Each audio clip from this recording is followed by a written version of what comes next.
My name is Desiree Matea, and I'm one of the physical therapists here in Friendswood in the district. And I support Magnus through both direct and indirect services through physical therapy.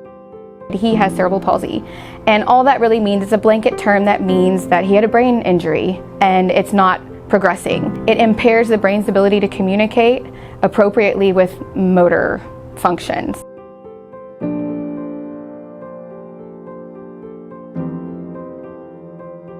I honestly don't remember the first time I saw Atrexo, but it kind of was always on the back of my mind. And after the pandemic started and we weren't able to have in-clinic PT, and it was hard to find somebody that would come to our house to do his therapy, it was one of those things where I thought, okay, well, this will keep him moving. This will keep him healthy. And then I started to think about the social aspects of it, and I was convinced that this was what he needed.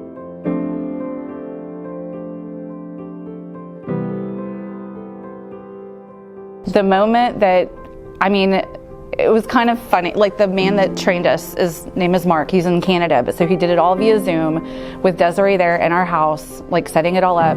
And he's like, "This is my favorite moment." And then we turned it on for the first time, and he was actually elevated off of the ground. So he was kind of literally walking airwalk in the air.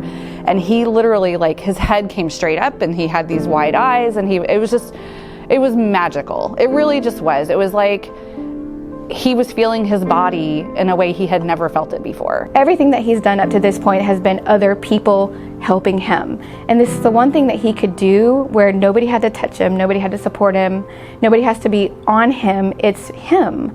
And the joy on his face, and it lasted and continues to be every time he is in this device. It's the only thing since he was 3 that I've seen him just have joy.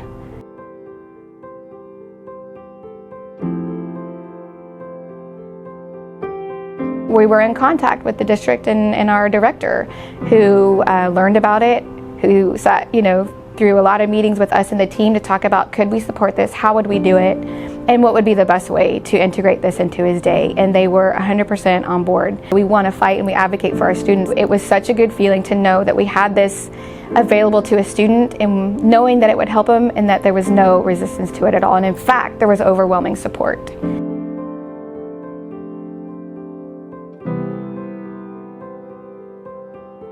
So in Iron Man, when he puts on the suit makes the noise, and the suit's walking more or less for him. So it's an easy way for a child to understand what is this and what is it doing for him. It's not scary, it's not going to hurt anybody, it's exciting, right? And that's a way that almost all children know Iron Man, and they can relate. Bye, Iron Man! Kids are curious, they've always had a real interest in Magnus, and they, want to show him their toys, and they want to push his wheelchair, and then for them to be at the same level is different, and they've never seen him that way, and he's never seen them that way, and so it's just, I feel like it's going to do a lot for him socially, just being like them, just having something else in common with them instead of something else different.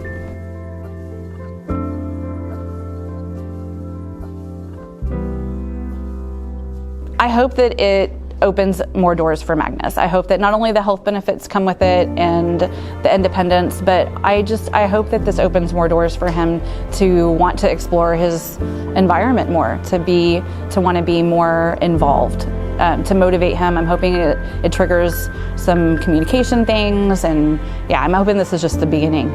So there's a lot of hopes, but I would say primarily self-worth, to feel a part of the school, to feel a part of functions, to feel a part of walking in the hallway and being upright with your friends and your family. It's inclusion.